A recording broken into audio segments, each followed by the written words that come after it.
एक राजा की अद्भुत कहानी। यह एक राजा की अद्भुत कहानी है। किसी नगर में एक राजा रहता था। राजा बूढ़े होने को आ गए, पर उनको कोई बेटा नहीं हुआ, सिर्फ एक बेटी थी। राजा को बहुत चिंता होने लगी कि अब मेरा इतना बड़ा साम्राज्य कैसे संभालेगा, इसकी देखभाल कौन कर पाएगा।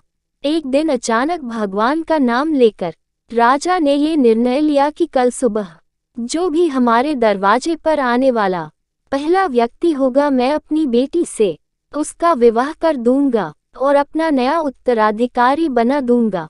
अगले दिन सुबह सुबह एक फटी पुरानी कमीज पहने एक लड़का दरवाजे पर दस्तक देता है। राजा ने प्रभु इच्छा समझकर अपने निर्णय के अनुसार अपनी बेटी की शादी उस लड़के के साथ कर देता है और अपना सारा राजपाट उसे देकर पहाड़ों पर संन्यास को चला जाता है।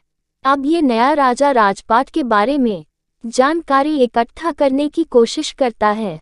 राज्य कैसे संभालना है, युद्ध में कैसे जाना है, क्या तैयारी होनी चाहिए ताकि बहुत अच्छा राजा साबित हो।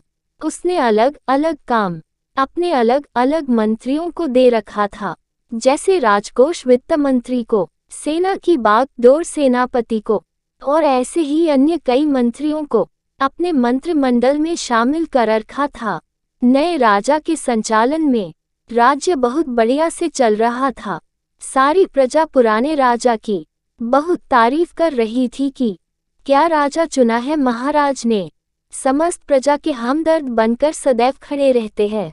यहाँ राज्य सभा के समस्त कमरे में समय समय पर सब आ जा सकते थे, लेकिन एक कमरे में सिर्फ राजा ही जाते थे। ये इस कोठरी में 10-15 दिन में जाते थे और किसी को जाने की अनुमति नहीं थी, यहाँ तक कि रानी को भी नहीं। अब समस्त दरबारियों को जिज्ञासा हुई कि आखिर इस कमरे में ऐसा क्या है कि कोई उसके अंदर देख भी नहीं सकता। जानने की इच्छा सभी को थी, लेकिन कोई पूछ नहीं पा रहा था।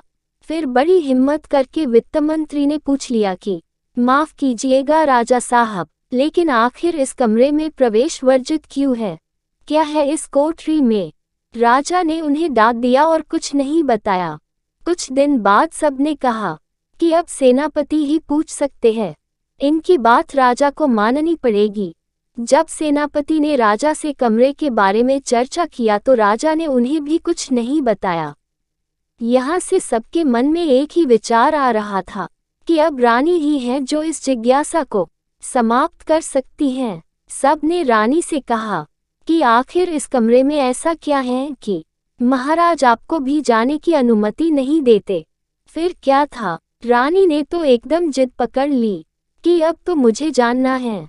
राजा के बहुत समझाने के बावजूद भी जब रानी नहीं मानी तो राजा उन्हें ले गए और कमरे का दरवाजा खोला। देखा तो उसमें कुछ भी नहीं था, एक फटी कमीज और कुछ फाटे कपड़े टंगे थे। सब ये देखकर हैरान थे तो राजा ने बताया कि मैं अपने शुरुआत को याद करने के लिए यहाँ आता हूँ। मुझे जब कभी यह अहंकार हो जाता है कि मैं राजा हूँ, मैं इस राज्य का सम्राट हूँ, मैं ही सबसे बढ़िया हूँ, तो यहाँ आ जाता हूँ, आधे घंटे बैठा रहता हूँ, अपने शुरुआत को याद करता हूँ और अपने आप को बताता हूँ कि मैं यही था, यही मेरी शुरुआत थी। वो तो पुराने महाराज का शुक्र मनाओ कि मुझे राजा बना दिया। थोड़ी देर के बाद जब अहंकार टूट जाता है तो साफ और सच्चे मन से बाहर आ जाता हूँ और अपने प्रजा की सेवा में लग जाता हूँ।